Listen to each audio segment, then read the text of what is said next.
여러분, 드디어 14주차 4교시 마지막 시간입니다. 우선 서양철학의 기말시험 예상 문제를 조금 설명을 드리겠습니다. 그리고 제가 분석철학 파워포인트로 강의를 하겠습니다. 첫째, 플라톤과 아리스토텔레스의 국가 개념을 비교하고 한쪽을 더 선호하는 이유를 서술하세요.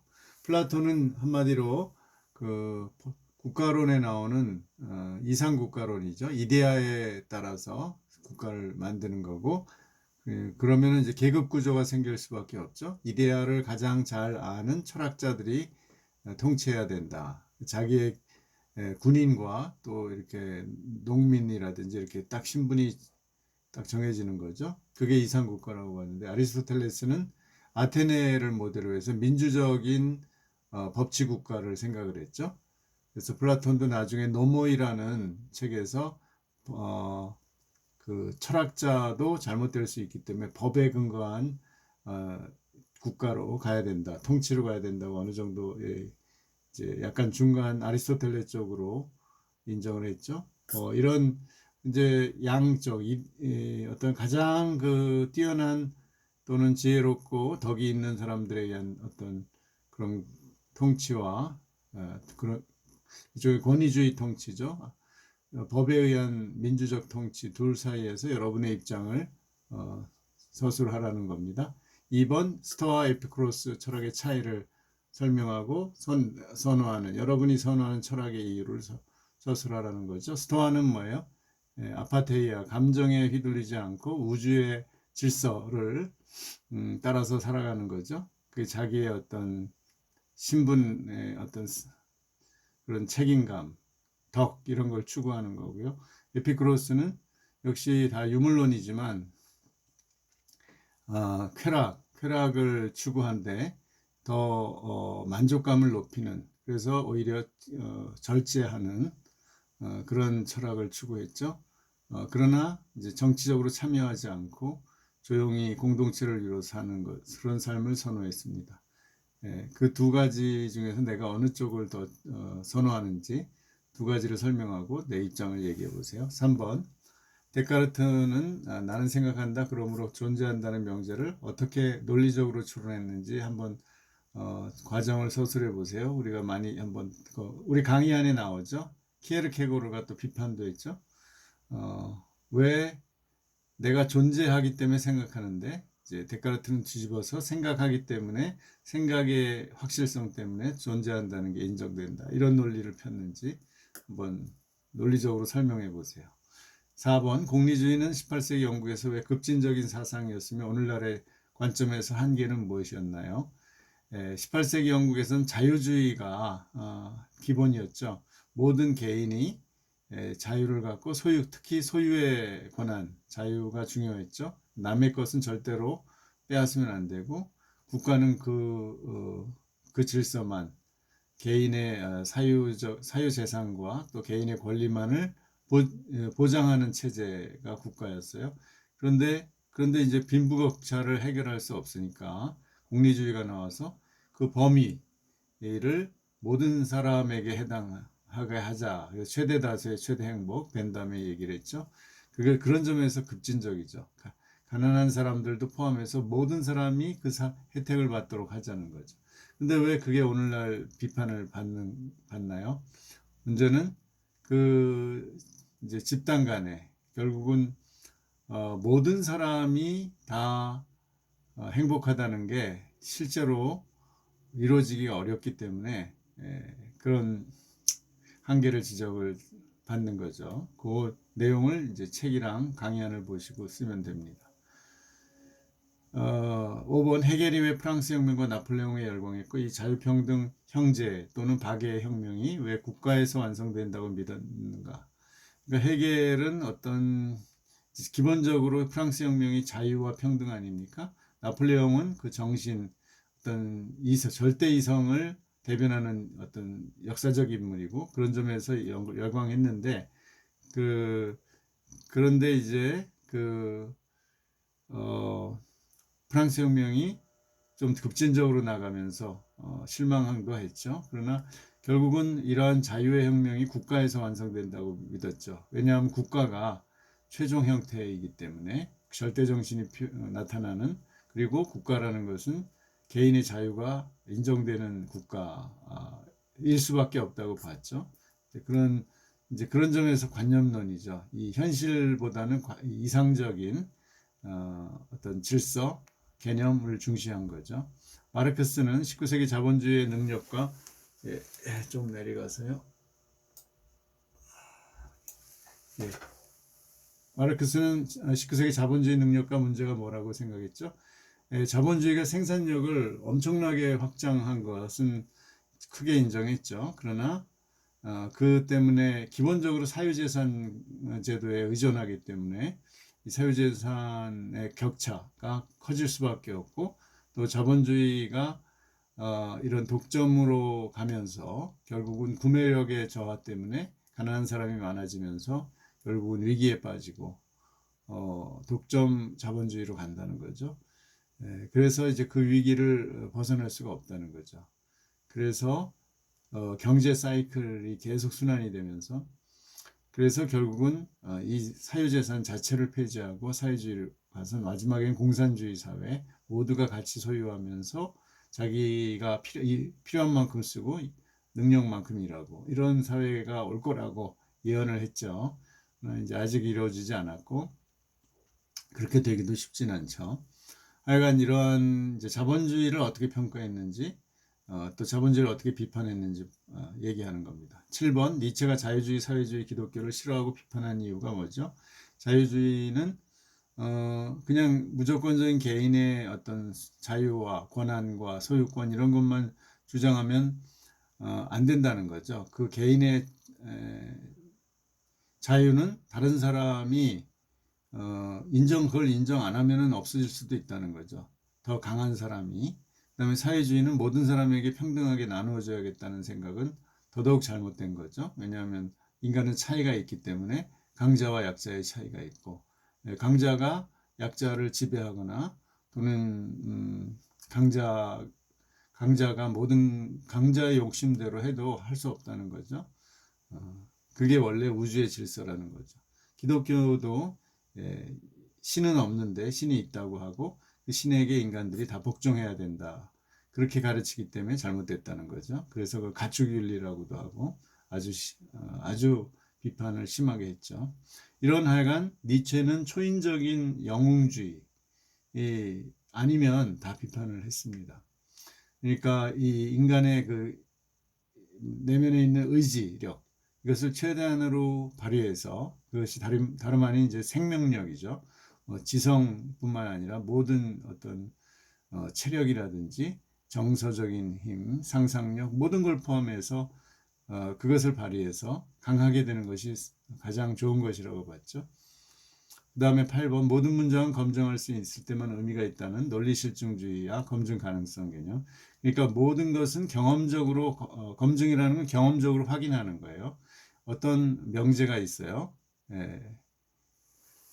그 명제를 예를 들면 니체는 철학자다 할 때 그 명제를 검증해야 돼. 실제 니체가 철학자 활동을 한 것을 우리가 확인해야만 의미가 있다는 거죠. 이러한 것이 바로 검증 가능성인데, 많은 명제들이 검증하기 어렵죠. 예를 들면 모든 문장은 검증할 수 있을 때만 의미가 있다라는 문장은 검증하기는 어렵거든요. 경험적으로. 이건 하나의 주장이죠. 의미의 주장인데 이것이 검증되진 않아요. 생각해 보세요. 그러니까 사실 검증될 수 없는 문장들이 굉장히 많죠. 대부분이죠. 그렇기 때문에 그걸 다 배제하는 게 과연 철학이냐에 대해서 결국은 전기와 후기의 분석 철학으로 갈라지는 거죠. 그러나 초기의 논리실증주의는 아주 철저한 경험주의, 철저한 경험주의, 또 감각주의 입장을 취했기 때문에 상당히 유물론적이었어요. 당시에 그 많은 유대인 철학자들이나 예를 들면 프로이트도 이런 비슷한 생각을 가져서 실증주의자죠. 이런 사람들이 이런 검증주의를 채택했다는 얘기죠.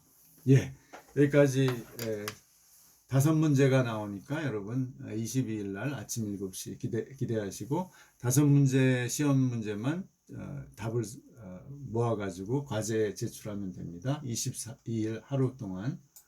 예, 여기까지 하고요. 이제 영미 분석 철학에 대해서 설명을 하겠습니다. 여태까지 한 얘기를 다시 한번 종합하는 겁니다.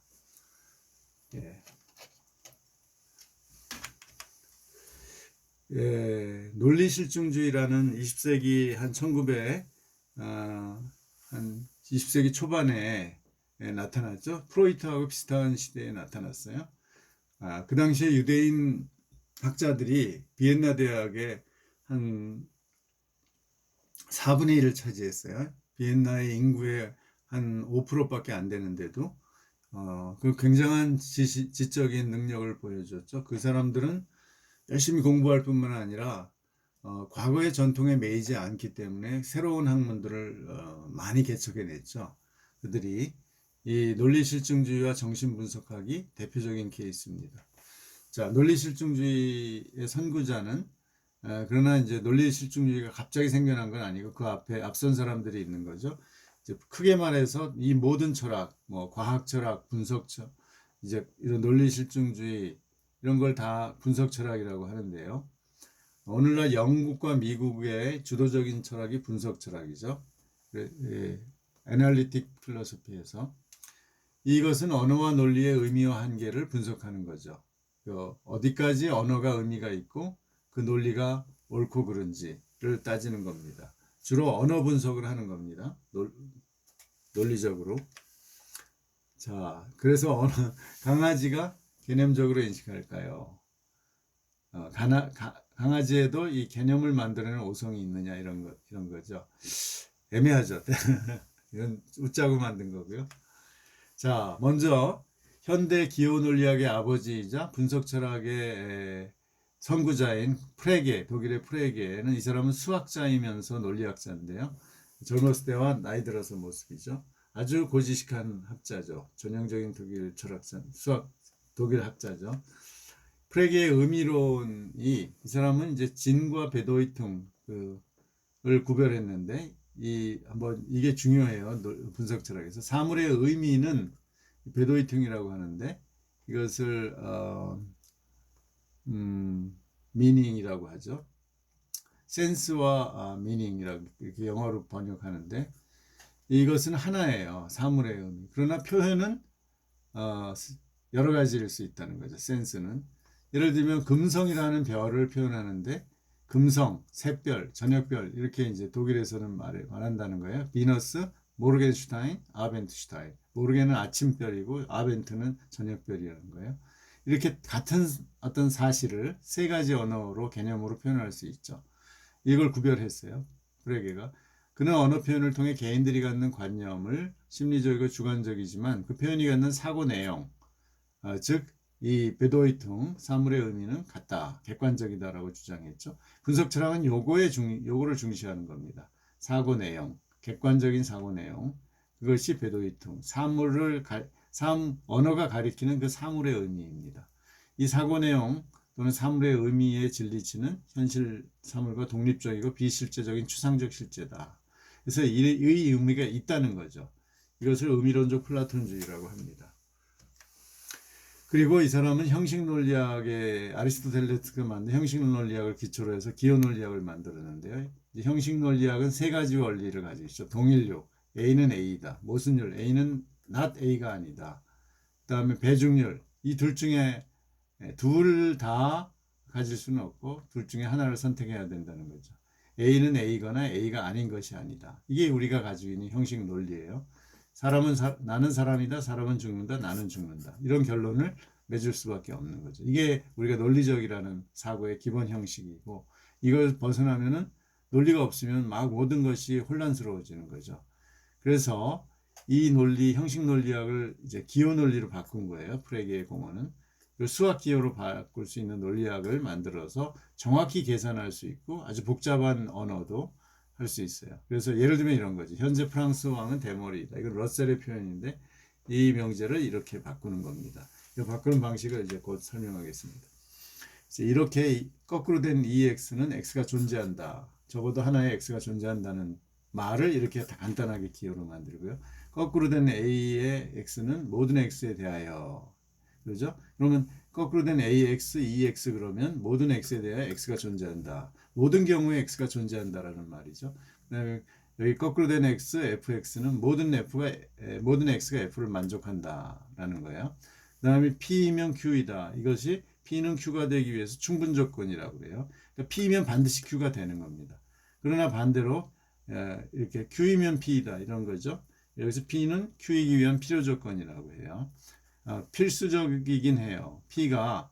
그러나 반드시 Q가 되진 않아요. 오히려 Q는 P의 충분 조건이 되는 거죠.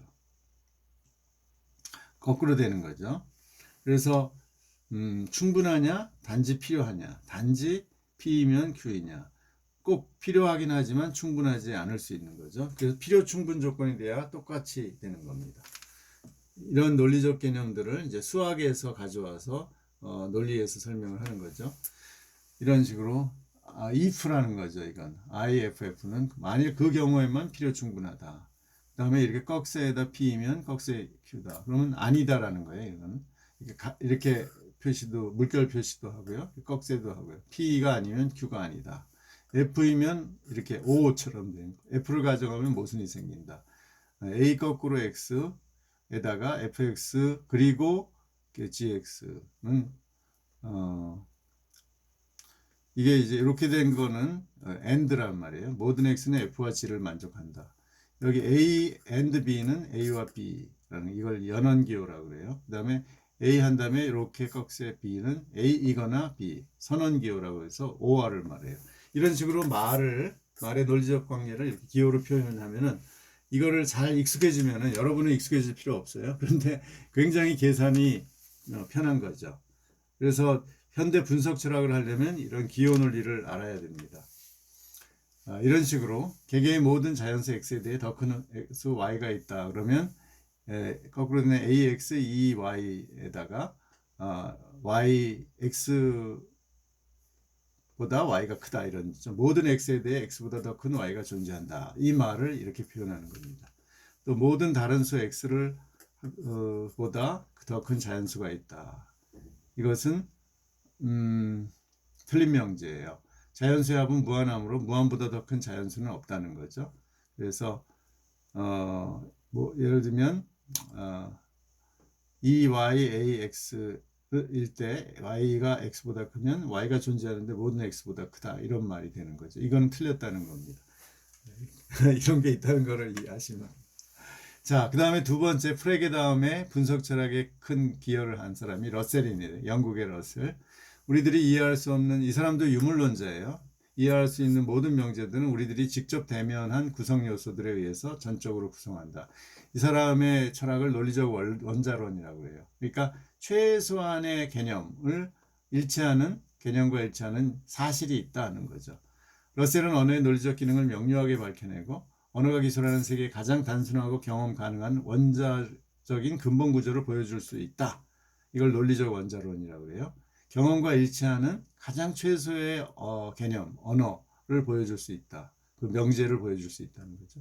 원자 명제는 세계에 대한 가장 단순한 진술이며 원자는 원자 명제로 표현될 수 있는 가장 단순한 사실이다. 그러니까 객관적으로 어떤 사실에 대해서 객관적인 명제가 가능하다는 거죠. 그래야만 그 말이 맞다고 보고 그 말들을 합쳐서 아주 종합적인 표현을 할 때 그 사실이 객관적으로 맞는지, 즉 경험적으로 맞는지 틀린지를 판단할 수 있느냐 없느냐를 따지는 겁니다. 분자 명제는 원자 명제들 또는 그리고 아니다와 같은 논리적 연결사를 통해 연결한 것이다. 대충 여러분이 이해하실 겁니다. 이 분석 철학은 특히 초기의 분석 철학은 이렇게 엄격한 논리적 원자론, 사물과 언어는 일치한다는 신념을 가지고 모든 우리가 만나는 경험적 세계를 언어로 표현하려고 했어요. 객관적 표현을 하려고 노력한 거죠. 이게 왜냐 과학은 사물을 연구하는데 그것이 우리가 과학적 개념 언어와 과학적 사실이 일치한다고 믿어야만 우리가 과학 법칙을 믿을 수 있잖아요. 그걸 휴미 부정했기 때문에 이 사람들이 더 집착한 겁니다. 그 객관성을 인정받으려고.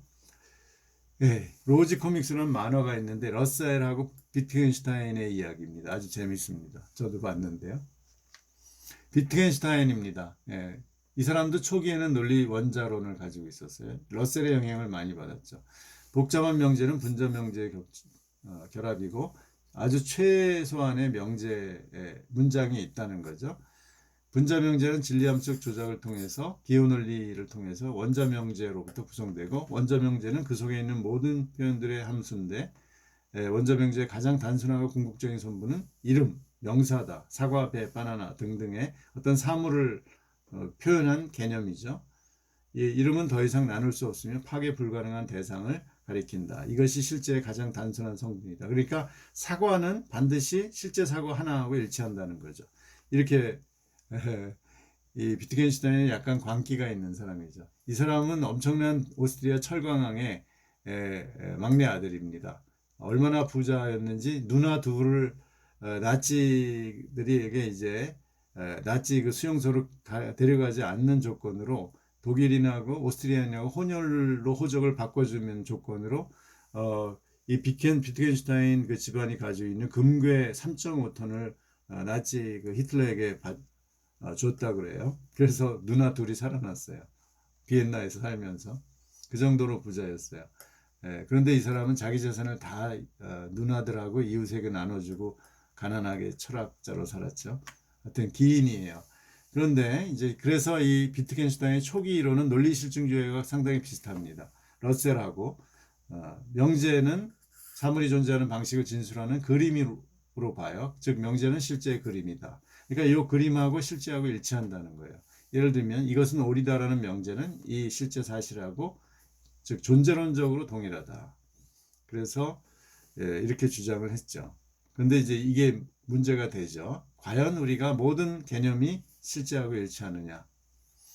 네 번째로 이제 마하라는 사람이 있는데 여러분 마하 1, 마하 2 비행기의 음속을 넘는 속도를 마하라고 하죠. 이 사람이 그걸 발견했어요. 이 사람은 오스트리아 물리학자하고 비엔나 대학의 과학사 교수인데 이런 책들을 냈고 이 사람은 사고의 경제성 원리라고 해서 실험적 사실과 관찰만 인정하고 법칙을 인정 안 해요. 흉하고 비슷하죠. 칸트의 물자체, 뭐 뉴턴의 중력 법칙, 연력학 제2법칙 이런 것들을 다 부정했습니다. 이런 사람들을 이제 이 사람이 실증주의의 시조가 됩니다. 실증주의자, 포지티비스트라는 것은 눈에 보이는 감각적으로 보이는 것만 인정하고 어떤 그 배후에 있는 법칙을 의심하는 겁니다. 그래서 이러한 태도가 비엔나파 슌페터, 유명한 자본주의 경제학자의 아버지라고 할 수 있는 슌페터, 분석 철학 심리학자 아들러, 물리학자 아인슈타인의 영향을 줬다고 합니다. 이게 이제 마하 개념이고요.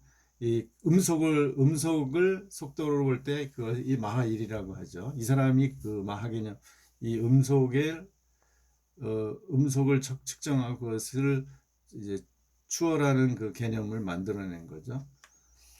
마하와 이제 레닌하고 유명한 러시아의 혁명가 레닌하고 관계가 있는데 레닌이 1909년에 유물론과 경험 비판론이라는 책을 써서 마하를 비판했어요. 레닌도 유물론자죠, 당연히.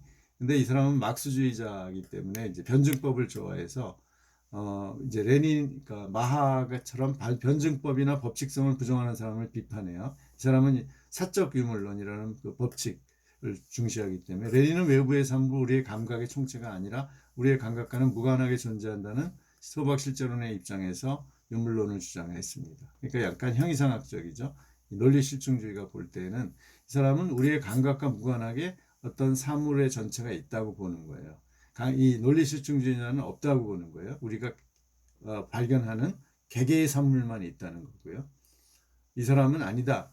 변증법적인 전체가 있다. 이렇게 보는 거예요. 레닌은.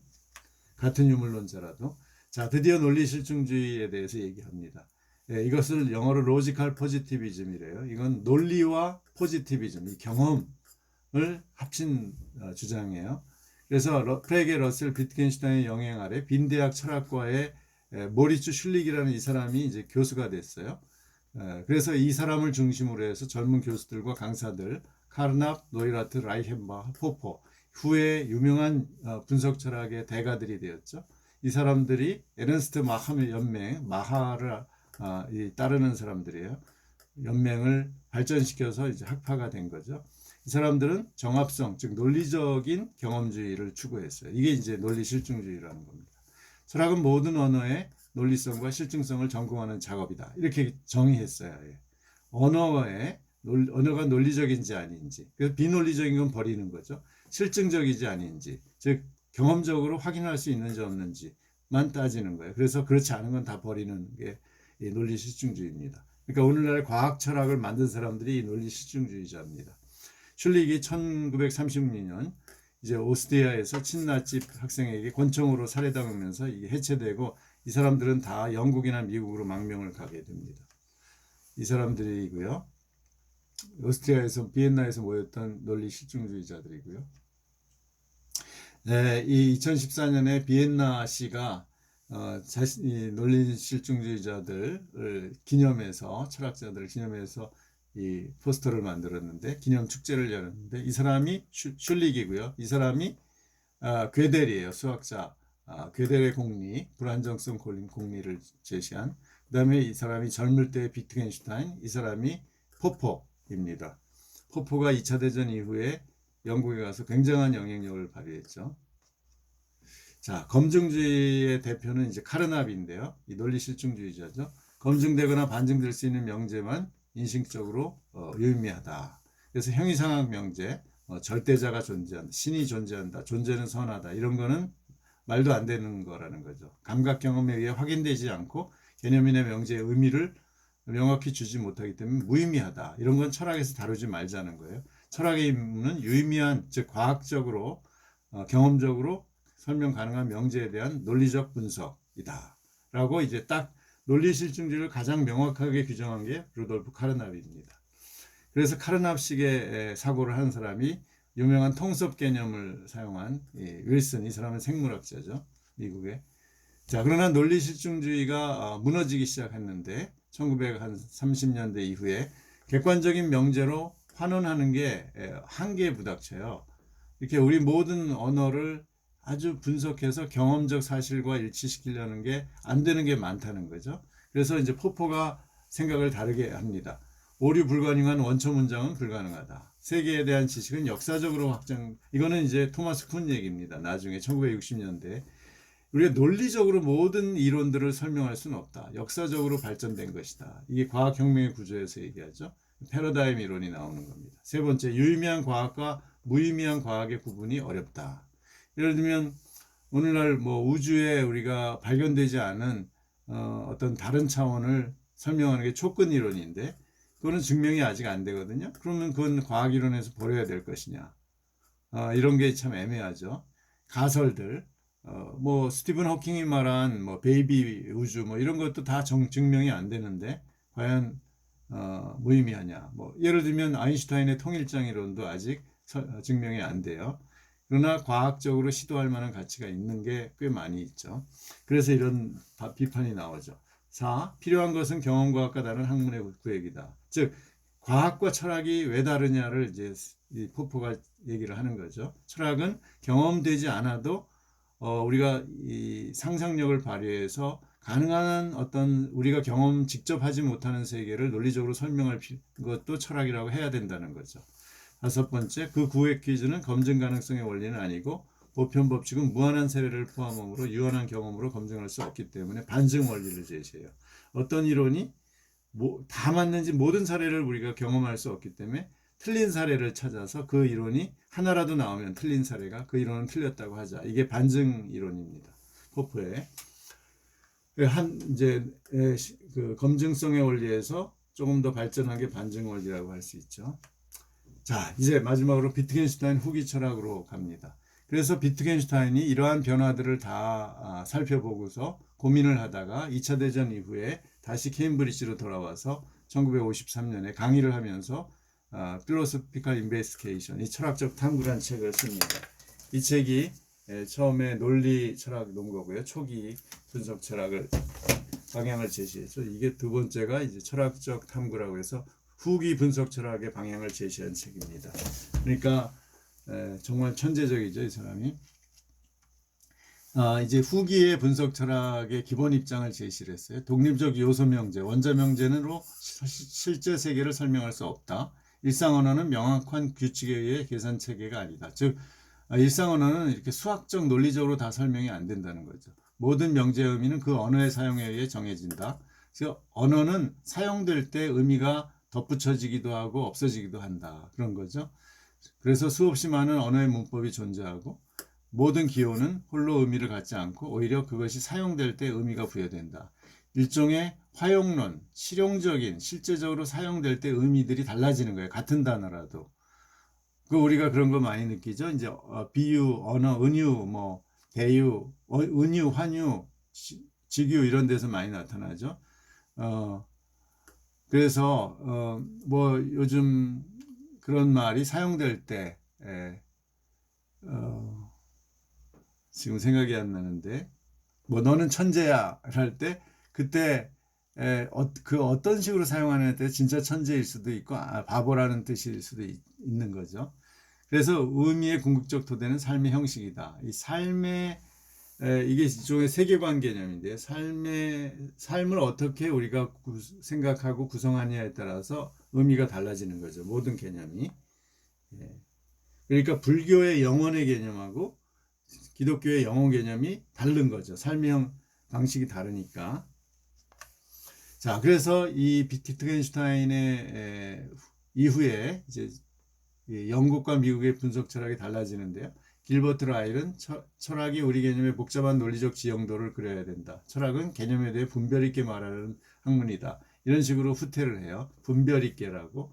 개념을 논리적이고 경험적으로만 말하는 게 아니라 보다 포괄적으로 얘기하죠. 그 다음에 비트겐슈타인의 제자라고 할 수 있는 오스틴은 이 사람은 옥스퍼드 교수가 되는데요. 철학은 언어의 자세한 사용에 대한 체계적 접근이다. 그러니까 이것도 사용을 강조하죠. 철학은 일상 언어, 윤리, 도덕, 법, 종교, 문화의 구체적 사용에서 출발해야 한다. 해서 전기 분석 철학인 실증주의에서는 이런 윤리나 도덕과 법과 종교, 문화의 언어들을 다 배제했죠. 경험적으로 증명이 안 된다고. 그러나 후기에 와서는 이런 것들이 다 의미가 있다. 종교의 언어도 마찬가지고요. 그리고 언어는 말할 때, 스피치 액트, 말할 때 달라지는 거죠. 그래서 너라고 할 때하고 너 할 때하고 이게 달라지죠. 액션에 따라서 언어도 달라진다. 의미가. 이런 철학들이 발전하게 됐습니다. 이게 후기 분석 철학입니다. 오늘날은 대개 다 후기 분석 철학의 컨셉을 가지고 영미 철학을 하고 있죠. 이것이 이제 논리 실증주의를 둘러싼 분석 철학에 대한 이해입니다. 여기까지. 자, 제 얼굴 한번 보시고 이제 마치기로 합시다. 이제 불경 켜면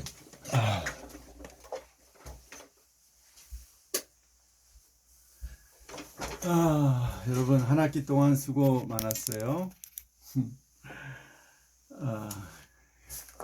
이제 한 학기가 정신없이 갔네요. 14주. 이제 여러분 22일 날 아침 7시에서부터 저녁 22시까지 여러분이 과제를 제가 출제하는 5문제에 대해서 과제를 제출하면 됩니다. 제가 이 서양 철학의 이해를 하면서 여러분에게 가르치려고 했던 것은 적어도 여러분이 대학에 와서 전문가로부터 이 철학을 고대로부터 서양 철학을 고대로부터 현대까지 쭉 한번 섭렵하면서 이렇게 많은 생각들이 역사와 함께 생겨났고 또 그것이 오늘날 우리에게 영향을 주고 있어요. 다양하게. 그것을 좀 이해시키려고 했습니다. 또 그 속에서 우리의 삶의 문제들을 고민하고 도움을 받기를 원합니다. 어떤 하나의 철학을 무조건 믿을 필요는 없어요.